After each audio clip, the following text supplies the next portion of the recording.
Time magazine just announced the 100 most influential people of 2025. Wait, why is Blake Lively there? When you're there, it's very clear because you look around and it's like, all right, some people there have accomplished so much, like Simone Biles. She was there. She spoke. Yeah. She's impressive by anybody's measure. I mean, she's just totally incredible. She's been through a lot too. And, you know, total respect. But then you had people like Blake Lively. Oh, she's being heralded as we scroll down to her mention, she's being heralded as an titan, a titan. With Serena Williams, Ed Bastian, Lauren Michaels, Simone Biles, Doug McKillen, and Blake Lively. Hollywood's golden boy is starting to feel the heat. What was supposed to be yet another glowing feature on Ryan Reynolds and his booming business empire quickly took a tense turn. In a profile meant to celebrate his latest achievement, Reynolds was instead cornered into addressing the Justin Baldoni controversy, a scandal that's been shadowing him and wife Blake Lively, threatening their once flawless public image. Time magazine just added another trophy to his shelf, naming Reynolds' ventures among the Time 100 companies. But even this carefully orchestrated PR moment couldn't deflect the questions everyone's been whispering. Has the Baldoni fallout hurt his multi-million-dollar brands? Are America's favorite sweethearts finally facing real consequences? And if this honor feels strangely familiar, there's a reason. Just a few months ago, Time magazine bestowed a similar spotlight on Blake Lively, naming her one of the 100 most influential people of 2025. Blake Lively, who was there with her husband, Ryan Reynolds. By the way, they were there. I think she was inducted the first year I was inducted too. We're on the same path with these people. And Blake Lively has been in some movies and some successful TV shows. But in no world is this person one of the most influential people in America. This is part of what you say is the scam. It's a puzzling move that's left many industry insiders scratching their heads. According to one media analyst, Blake Lively got this so-called Time 100 honor because she made a donation to the NAACP back in 2019. So now, suddenly, she's one of the most influential people of 2025? Not this year. Nice try. The pattern seems hard to ignore. As Ryan Reynolds and Blake Lively face intensifying public backlash and legal troubles tied to Justin Baldoni, Time magazine has conveniently handed them back-to-back opportunities for image rehabilitation. First Blake, now Ryan. A carefully timed 1-2 punch of glowing coverage just when their reputations could use a boost. But the question remains, who's orchestrating this well-timed media redemption tour? Time magazine is owned by billionaire Mark Benioff, the CEO of Salesforce. While there's no direct evidence linking Benioff to Reynolds or Lively, the circles these high-powered figures move in are notably small and deeply interconnected. Benioff is known to frequent exclusive weekend gatherings co-hosted by none other than Ari Emanuel, the formidable CEO of Endeavor and one of Hollywood's most influential dealmakers. Yeah, you know, one of the big titans of 2025. She really did so much to earn that title this year. So why did she get this title? Well, let's look at it, shall we? I don't know the Blake Lively of the red carpet or the Met Gala. These hush-hush gatherings bring together the world's most powerful players, CEOs, billionaires, and VIPs, for closed-door networking far from public view. Even Mark Benioff himself has admitted, there aren't many places for people like this to have these conversations, referring to these ultra-exclusive retreats. Connect the dots. A billionaire media mogul who mingles with Hollywood's top agents suddenly takes an outsized interest in spotlighting both halves of a celebrity couple, right as their reputation begins to crack. Coincidence? Industry insiders don't think so.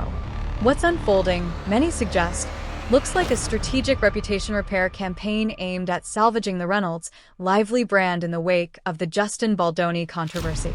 The playbook appears almost textbook. Step 1. Secure Blake Lively's spot on Time's 100 Most Influential People list, April 2025, complete with a glowing profile and a civil rights attorney endorsing her integrity. Step 2. A few months later, position Ryan Reynolds in Time's 100 Companies issue, using the platform to showcase his business empire while quietly sidestepping the Baldoni lawsuit. Step 3. Control the narrative, highlight their achievements, minimize the controversy, and flood the media cycle with positive stories. This is how it's done. says one veteran of the media and sponsorship world. Agents, marketers, and publicists work together to build a comprehensive image strategy. When a scandal hits, they don't wait for it to fade. They actively reprogram public perception. I knew if I went and I gave interviews on the red carpet, Mark, I was going to be honest in response to the questions, which, as you know, is a hard no for these things. Like, that's not the goal. You're going to get this, this, and this. If we go to time, sold. That's how one insider describes the kind of behind-the-scenes coordination that goes into a high-profile profile like this. Despite the friendly tone and soft questions, the Time interviewer eventually cut to what everyone wanted to know. Has the Justin Baldoni controversy hurt Ryan Reynolds' business empire? According to the piece, the couple declined to comment directly on the matter. Still, the reporter pressed. Had the tabloid headlines and endless online speculation impacted Reynolds' bottom line? After all, he's the public face of every brand he touches. Reynolds' first answer was pure celebrity deflection. I can read something that says I should be drawn and quartered. I can read something that says I should win a Nobel Prize. Both are meaningless. The fact that Time, an outlet offering such obviously favorable coverage, still felt the need to bring up the controversy says everything about how unavoidable it's become. Even the writer confessed, "My celebrity-agnostic relatives asked me about it when I mentioned I was interviewing Reynolds." When pressed again a week later, Reynolds finally shifted tone, offering something closer to accountability. Accessibility and accountability are a big part of how I do things. The people that I work with know me.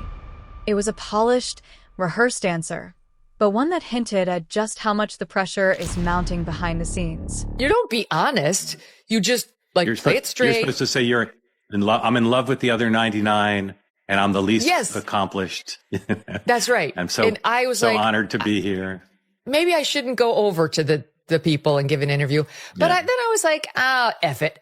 So I did. And I was asked by the Daily Mail about Blake Lively, and here's how that went. If you operate with some degree of core values and integrity, they're going to help you up.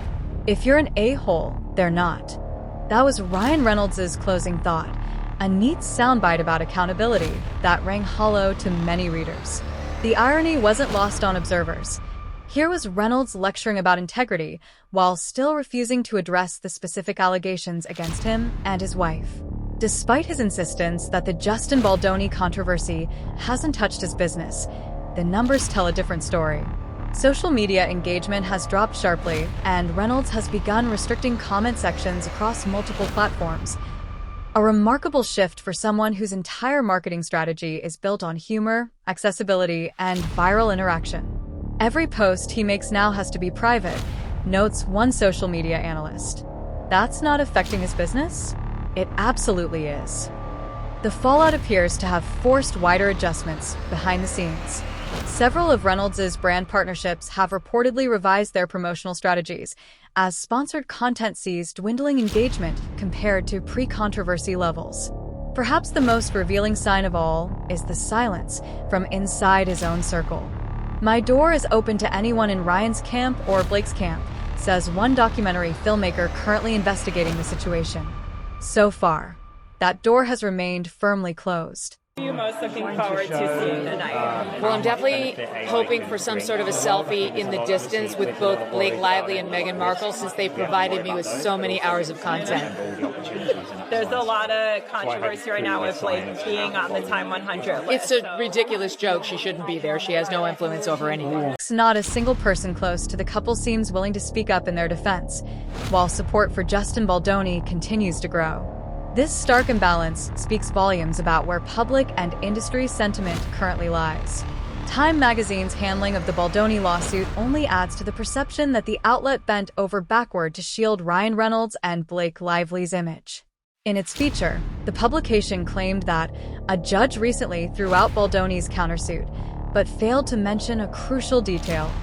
Only parts of the case were dismissed, while other claims remain active.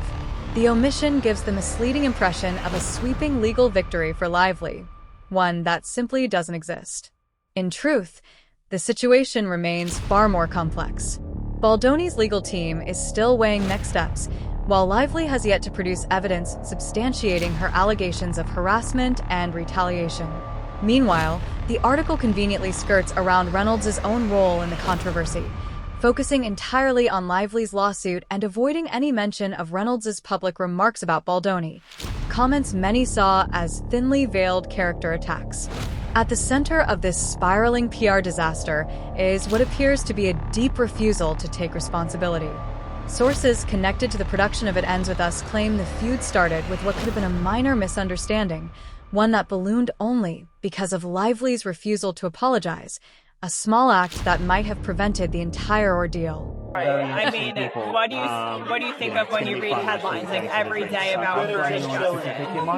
I mean, I think she launched a fake Me Too allegation against him, and she's lived to regret doing it because virtually every allegation she has made has fallen apart. Behind the scenes, what began as a small creative clash during the making of It Ends With Us reportedly snowballed into a full-scale controversy. Insiders suggest that personality differences and miscommunication on set may have fueled tensions that later played out publicly. Critics have also pointed out that the promotional timing for Blake Lively's lifestyle brand, which overlapped with press for a film centered on domestic violence themes, came across as tone-deaf and only heightened the backlash. For Ryan Reynolds, the fallout has been particularly striking because it runs counter to the nice guy image he's cultivated for years. In his Time profile, he described himself as a lifelong people-pleaser, someone shaped by a need for approval and connection. Yet, as scrutiny around the couple's public behavior intensifies, some observers say there's now a visible disconnect between Reynolds' self-presentation and the perception of his actions within the industry. Try to ruin a man over absolutely nothing is a scandal. Yeah. And obviously they're looking for big stars to come here and generate pages on their magazines, but that was very wrong. Right. Are you going to be avoiding her inside because she's expected to be here with Ryan? I have a feeling she's going to be avoiding. When Deadpool and Wolverine hit screens, online chatter quickly erupted with claims that parts of the film seemed to echo behind-the-scenes industry drama. Some viewers and crew members interpreted certain moments as subtle digs, a perception that only deepened the ongoing debate surrounding Ryan Reynolds' public image. Even as he's been forced to acknowledge the controversy, Reynolds has continued to rely on a finely tuned public relations strategy to shape the narrative. His Time profile reads like a masterclass in image control, presenting him as the witty, self-effacing everyman who just happens to be a global superstar. Even his parenting anecdotes, like his tongue-in-cheek advice to his kids to disappoint one person today, are framed as proof of his humility and authenticity. This blend of calculated candor and strategic vulnerability has long been a cornerstone of Reynolds' brand.